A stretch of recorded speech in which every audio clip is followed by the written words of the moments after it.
अस्सलाम वालेकुम। आज हम बनाने जा रहे हैं जी मटन करीमी हांडी। इतनी मज़ेदार, खुशबूदार और रसीली, इसकी नरम बोटियां मुंह में रखते ही घुल जाएं। अगर आप मटन के शौकीन हैं तो ये रेसिपी आपको ज़रूर पसंद आएगी। तो चलिए बगैर किसी देर के शुरू करते हैं। सबसे पहले जी मैंने एक लिए कढ़ाई। अब इसमें थोड़ा सा हम ऑयल शामिल करेंगे, तकरीबन 2 चम्मच। ऑयल को आपने अच्छी तरह से गर्म करना है। अब इसमें 3 दरमियाने साइज के प्याज शामिल कर दें और इनको बिल्कुल हल्का सा फ्राई करना है। आपने हमने प्याज को ज्यादा ब्राउन नहीं करना क्योंकि इससे हांडी का रंग और जायका दोनों बदल जाते हैं। अब हम इसमें कुछ खड़े मसाले शामिल करेंगे। चंद काली हरी मिर्चें हैं, 1 चाय का चम्मच जीरा है, 1 दालचीनी का टुकड़ा और 3-4 लौंग हैं। इन मसालों को अच्छी तरह से 2 मिनट तक आपने इसमें फ्राई करना है। जब इनकी खुशबू आने लगे तो अब हम इसमें जी मटन शामिल कर देंगे। मटन तकरीबन 1.5 kg है। इसको मैंने अच्छी तरह से साफ करके वॉश कर लिया था। मटन को डालने के बाद अब हम इसमें साथ ही लहसुन अदरक का जो पेस्ट है वो भी शामिल कर देंगे ताकि इसकी जो स्मेल है, जो मटन की एक खास स्मेल होती है, उसको ख़त्म किया जा सके। अब इसको जी अच्छी तरह से हमने मिक्स करना है और देखिए जी आप जैसे जैसे इसको मिक्स करेंगे तो मटन का जो कलर है ना वो भी साथ साथ चेंज हो रहा है। और अब हम इसमें 1 चम्मच हल्दी का शामिल कर देंगे।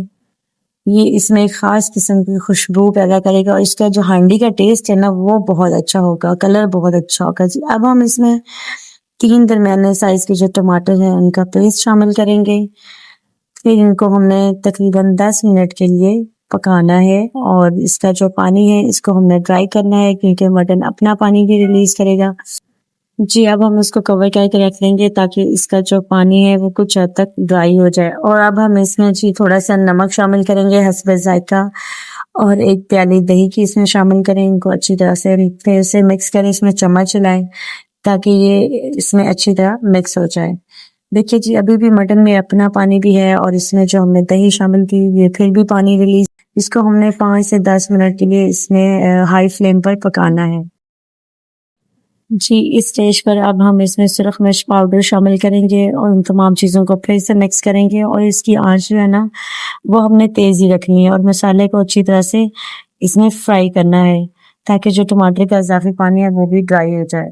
आप देखिए जी पानी काफ़ी हद तक इसका जो है ना वो ड्राई हो चुका है, मसाला भी अच्छी तरह से फ्राई हो गया है। अब हम इसमें 2 गिलास पानी शामिल कर देंगे और कढ़ाई को ढककर तकरीबन 45 मिनट के लिए इसको कुक होने के लिए रख देंगे। इसमें टाइम टू टाइम आपने चम्मच चला के उसको चेक करते रहना है।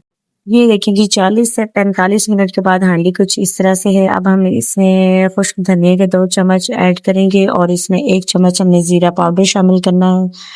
फिर से इन मसाला जात को इसमें अच्छी तरह से हमने मिक्स करना है, चम्मच हिलाते रहना है ताकि जो मसाले हैं वो बराबर सारी हांडी में जो है ना मिक्स हो जाए।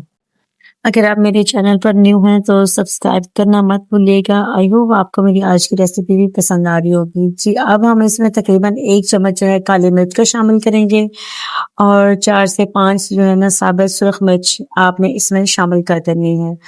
अब जी मेरे पास थोड़ी सी क्रीम है, आप चाहें तो बाजार वाली क्रीम भी शामिल कर सकते हैं और घर पर जो हमारे दूध के ऊपर आ जाती है क्रीम हम उसको भी इस्तेमाल कर सकते हैं। अब इसमें क्रीम ऐड करने के बाद आपने इसको एक बार फिर मिक्स करना है और इसमें तकरीबन 3 से 4 हरी मिर्च आपने शामिल कर देनी है। इस टाइम हरी मिर्च जो है ना इसमें खास किस्म की टेस्ट जो है ना इसका डेवलप करेगी और इसमें बहुत अच्छी खुशबू आएगी। इससे हमारी मज़ेदार क्रीमी हांडी जी तैयार है। अब बस इसको रोटी, नान या चपाती के साथ सर्व करें, अपने घर वालों के साथ इस के टेस्ट को एंजॉय करें। अगर आपको मेरी ये रेसिपी पसंद आई हो तो वीडियो को ज़रूर लाइक कीजिएगा, अपने फ्रेंड्स एंड फैमिली के साथ शेयर कीजिएगा और चैनल को सब्सक्राइब करना मत भूलिएगा। टेक केयर जी, अल्लाह हाफिज़।